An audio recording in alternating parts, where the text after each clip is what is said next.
Hey, y'all see the name? When villains were completely right, bro. Hey, I ain't gonna lie, low key do it like to a few villains, bro. I ain't gonna lie, bro. I don't know what villains they gonna add in this, so I ain't gonna lie, let's see. You know what I'm saying?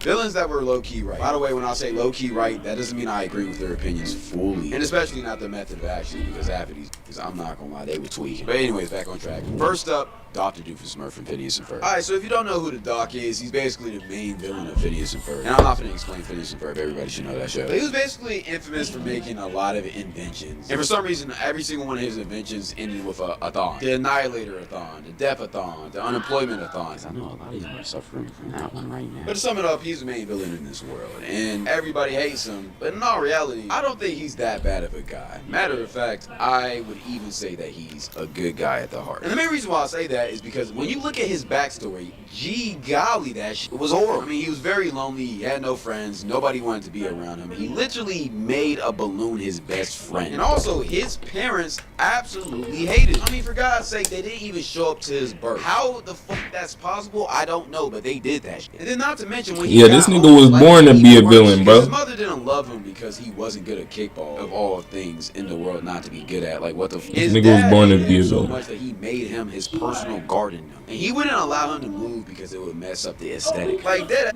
what was wrong with these people? I think it would have been better if they gave him to a foster home than do what they're doing with him now. Not to mention, I mean, just look at this. He was extremely choppy. So you already know none of those when he was growing up. Like, look at this nose. Why is Look at this it nigga so cut. big? Buddy could probably smell Mars from here, man. I know Buddy's worst fear is India. I'm not gonna lie, he would probably die. My fault, that was a bad joke. I could have been talking about India, love that. But I think the thing that hurt him most about his childhood is that he always spent his birthdays alone. And honestly, for a kid, a birthday is like the most important moment in your life. But this right here leads me to why I think he isn't a bad person. Because since he had such a horrible experience on his birthday in his childhood, he made sure that no matter what, his daughter would never experience the same thing. And in one episode, he threw a massive ass birthday party just for her. Even though she hated it because he went way overboard. Like, Buddy bought a whole bomb instead of fireworks. I'm not gonna lie, it's never that serious. This shows that he really does care about his daughter, and also that he does have a heart. Which is why you can never get me to hate this guy, bro. I mean, imagine having a childhood like that. Who wouldn't end up as a villain? And we watch a lot of these shows made him be a and rewatch a lot of these shows as a conscious mind, bro. I should go back. I ain't gonna lie. Like, if my dad did that to me, I would The shows he gonna name, I might go back on. want to rob a few grandmas. Bro, guys. Too, I'm not gonna lie. Plus, there's no way he could be such a bad guy if even his ops don't really hate him. I mean, even though Perry and Doc had their differences, they really honestly look like best friends sometimes, man. Like, I can imagine them on a FaceTime call, laughing their ass off, just dissing each other, talking about, oh, I'm gonna get your ass next time, being each other's favorite op or some shit. I don't know, man. In all honesty, everything he did is out of a trauma response. And a lot of what he did was also to help his daughter have a better life than he did. And even though that's a selfish reason, you can't tell me right now with a confident face, if you had his childhood, you would do any different, because I sure can't. So that's why I can't say he was really a horrible villain. He's just broken like we all are. And even though not all of his reasons were completely morally correct, I can't say his intentions were wrong. The execution part is just sad. Like, you don't need to blow up the whole tri-state area. Plus, a lot of the stuff in this cartoon was just extreme. Like, you remember that firework bomb I just mentioned? Yeah, he accidentally strapped himself up to that, and somehow he got shot off into the air and it exploded. And in the real world, he would have for sure died from that. I mean, we would be singing R.I.P. in the funerals. But this is a cartoon and wildly unrealistic, so the next episode, he was right back to normal, like nothing ever happened. Not a broken bone or a scratch on his body. I'm not gonna lie, we could have at least gave him a concussion or something. But if you think that's unrealistic, then oh boy, buckle up for the next villain we're finna talk about. Who we talk about? Ken is misunderstood. Let me break it down though. So I don't if you really haven't know watched him. this movie, basically the B movie is about a bee that graduated. Oh yeah, I college, did but watch didn't this want to movie. I just don't He wanted remember. to be free. So he left his little beehive and met a human named Bee that graduated college but didn't want to work anymore. He wanted to be free. So he left his little beehive and met a human named Vanessa. And somehow he ended up in a grocery store and found out that humans sold honey, but they didn't give any of the bees commission for their product. So he then proceeds to sue humans for stealing their product. And then it turns into this whole big lawsuit. It's like the biggest news in the world. Who cares? Nobody cares. Whatever. That's not what we're we're finna talk about him. What we're here to talk about is this B, Barry, and this girl, Vanessa, relationship throughout this whole movie. Because yeah, they're not just a comedic duo. They turn into actual lovers. And see, the way that this started is that Barry asked Vanessa to help him soothe the humans, which she agreed to because I guess she was just bored. But see, here's the problem. Vanessa has a husband. And see, the relationship that Barry and Vanessa started to grow and nurture wasn't just a platonic relationship. Because I'm not gonna lie, that this Barry was raising this girl up crazy. Like, they spending every single day together. They over here chilling, talking. He even gets this woman to start cooking for this nigga.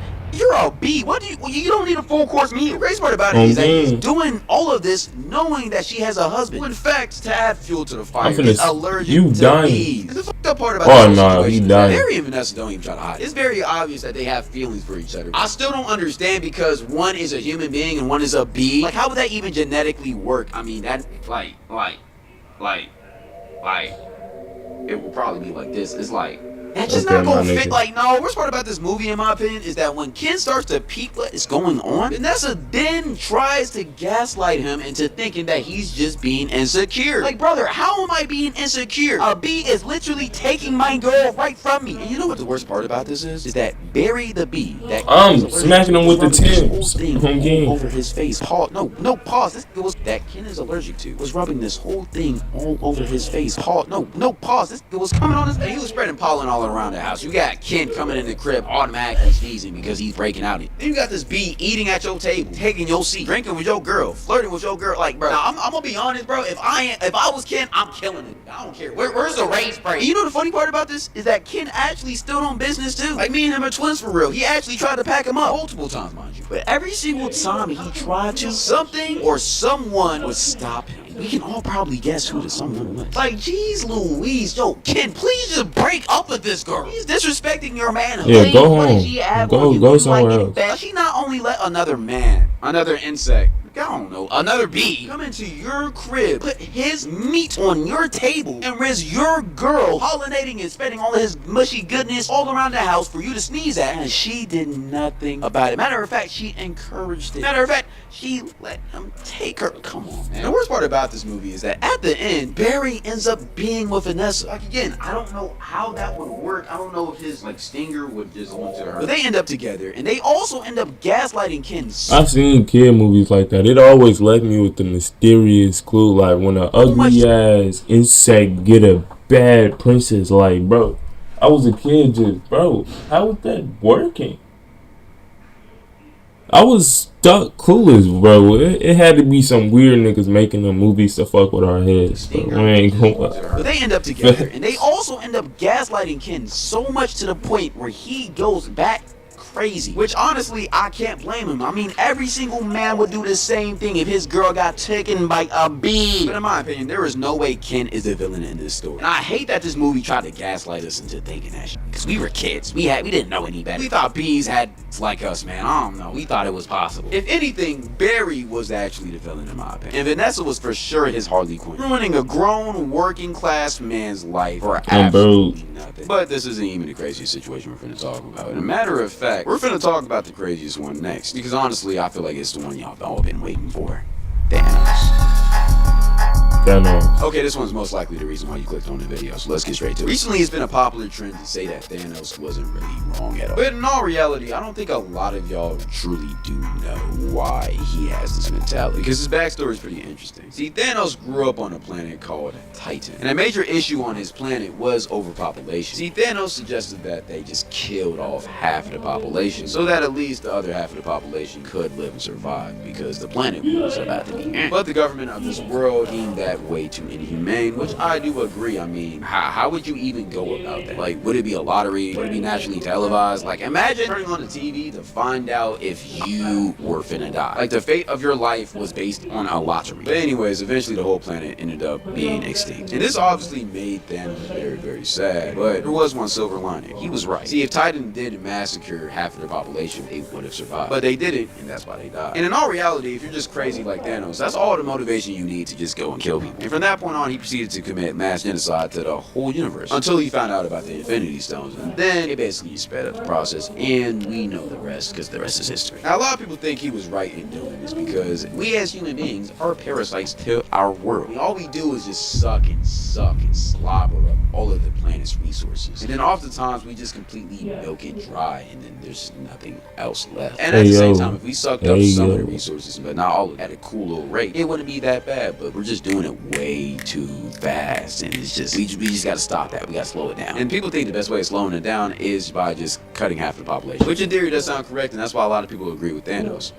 I'm not one of them. Y'all know this is supposed to be a video about villains that were low-key, right? But I want to tell y'all about one that I know is wrong. It's not for the reason that you think. I think before he got the Infinity Stone, everything he did wasn't as bad as it seemed. Yeah, the raging war and mass genocide throughout the universe, that was bad. I'm not gonna lie, I can't justify that. But I will admit, even though it was unethical, he was correct about Titan. The only way they could solve that problem wasn't by nuking half the population. And their unwillingness to do that nuked the entire population. When a decision has to be made, it has to be made, or else everything will fail. So I do agree with that. But once he got them Infinity Stones, there is no justifiable reason that he should have did that, boo. Like, you're telling me you got this big gauntlet that will allow you to do anything you can imagine in this world, and the first thing you decide to do with it is just murk half the population? Like, there is way better solution to this. Like, for one, if this gauntlet can really do anything, why don't you just double all of the resources for everybody in the universe? That would immediately fix every single problem we have. And I've seen some debates about that solution theory, because that's not my theory, by the way. I'm not gonna lie, I completely stole that. But none of them really make I ain't really watched. That's so fun. Coolest book. I ain't really caught up on this. It sounds interesting though. The main one I'm seeing is that, yeah, Thanos could do that, but then once the population doubles, you just have to keep on redoing it. Like, bitch, okay? I mean, who cares? Let's keep on redoing it. Any solution is better than eliminating life for no reason. And if he really wanted to stop doing it so much, all he has to do is just double it one time and tell everybody that if you ever go near that line that I just said, you will be murdered immediately.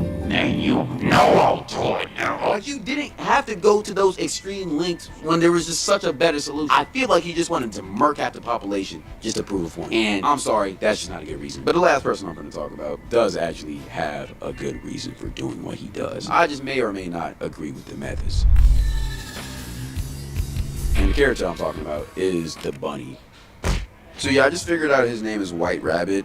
My fault to the DMC fans. My editor being one of them. I'm not gonna lie, I already know he's cursing me out through the screen. But if you don't know what Devil May Cry is, it's a popular game series that's also recently turned into a Netflix show. And it's a pretty good watch, I'm not gonna lie. But unfortunately, to explain this character's motives, I will have to spoil you. So spoiler warning right now. Stay at your own risk. But please do, I need to watch time. So basically the show is about this guy named Dante. Basically he's half demon and half human. But let's talk about the main antagonist, the White Rabbit. See, Rabbit wants to destroy the Earth, but not in the way you think. Rabbit is ruthless. He would sacrifice his own henchmen for his own personal goals. And also, he used another man's child as blackmail. And then once he was done with him, he tried to kill him. So he had no intentions of ever returning his child back to this man. Overall, this guy was just ruthless and disgusting in the ways that he tried to achieve his goal of world destruction. Well, let me tell you why he was trying to destroy the world. Because when you hear his backstory, all of this kind of makes a little bit of sense. See, Bunny was an orphan growing up. He bounced around from multiple foster homes, some being abusive. One of the homes being so bad that one night he decided to just run away with nothing but his only prized possession, an Alice in the Wonderland book. Eventually he stumbles across a portal to what seemed like another world, and since he had nothing else to live for in this world, he decided to enter it. But little did he know, he willingly just entered the gates of hell. He would soon surely regret this, because as soon as he entered hell, also known as Makai, every single breath he took